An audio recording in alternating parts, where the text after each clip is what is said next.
What's up, YouTube? It's Honda Yamaha fan, and today we're out here just cruising in the Lincoln, and I'm going to tell you guys a little bit about this car and a little bit how I came to own it. So, I believe I was a junior in high school, so about 17 at the time.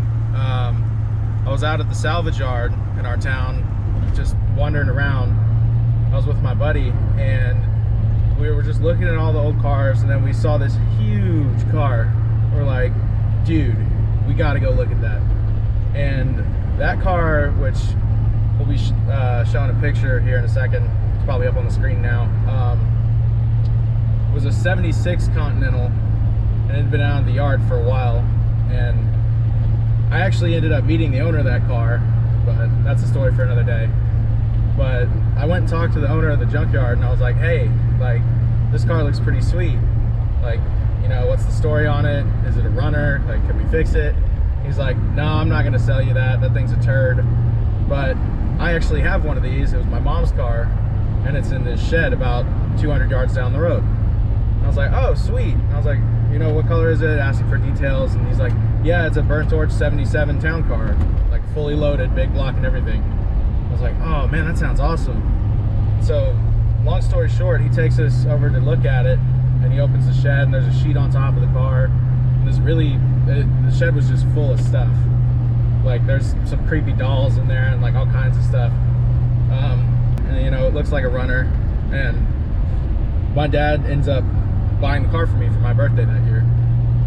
Settled on a price of $2,500, and I got the car, and I got the parts car that we were looking at out of the yard. So anything I wanted off of that car too, plus any help that I needed, because the guy I bought it from is a good friend of the family, and he helps me pretty much anytime I need anything, and he helped me learn a lot about cars. But long story short, we settle on a price, and they pull the car out of the barn and drag it down the street to the yard, and then we go there to get it running, and we popped the hood on it and just poured some gas down the carburetor and hooked up a battery, and it started like first crank. It was just idling smooth and everything. It was awesome. And then it required a lot more work. The gas line was clogged up from the gas tank being so old and it rusted, but we cleared that line and then drove it home for the first time, because the yard was about 5 miles from our property. And here's a clip of that, of me driving it home for the first time. Boy, I be slamming! So as you can see from that drive home, the car shook a lot because the tires had basically squared off. Had been sitting for so long. So I finally got it to my place, and then that's whenever I started going through and fixing stuff on it. I just replaced all the belts. I hadn't replaced the carburetor at that point because, as you saw in the Lincoln Tour video, it was running really high, and then it blew the mufflers out. But it sat out there for a while I was going through and fixing some of the things, getting it, you know, roadworthy. And after it'd been out there for a couple weeks, took it into town to get new tires, and then was finally able to get it inspected and registered. So I drove it around like that for a little while, and then, you know, the more I started driving it, things started, you know, issues started showing up. One of the primary issues was that the gas tank was so rusted. Anytime I had to fill it up with gas, it stirred up all the rust in it, and then it would stall out because it would suck it up in the carburetor. So to fix that, I ran a fuel filter, an inline fuel filter, and ran it up towards the front of the hood so it could just be swapped out really quick. But here's a picture of one of the early times that happened, and there's me under the car replacing the original location of the fuel filter that we installed. But I had to do that probably every 4 or 5 miles, because it would just plug the filter up and it'd be done. And before we installed that filter, we had to use a turkey baster to suck the fuel back out of the carburetor and get as much of the rust out as we could before we could drive it again. But that was one of the early challenges. And then, as one could imagine, you know, driving a project car like this, it's left me stranded a couple times, broke down. The first time was after getting gas for the first time at the gas station.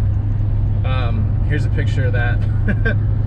I had two of my friends in the car with me, and we ended up only being stranded for like 20 minutes. I had to call somebody to bring me a fuel pump, or not a fuel pump, a fuel filter, because I'd run out from driving it around. Another time I was with my friend and we were just cruising out on country roads like we are right now. And I didn't realize that the fuel gauge was broken.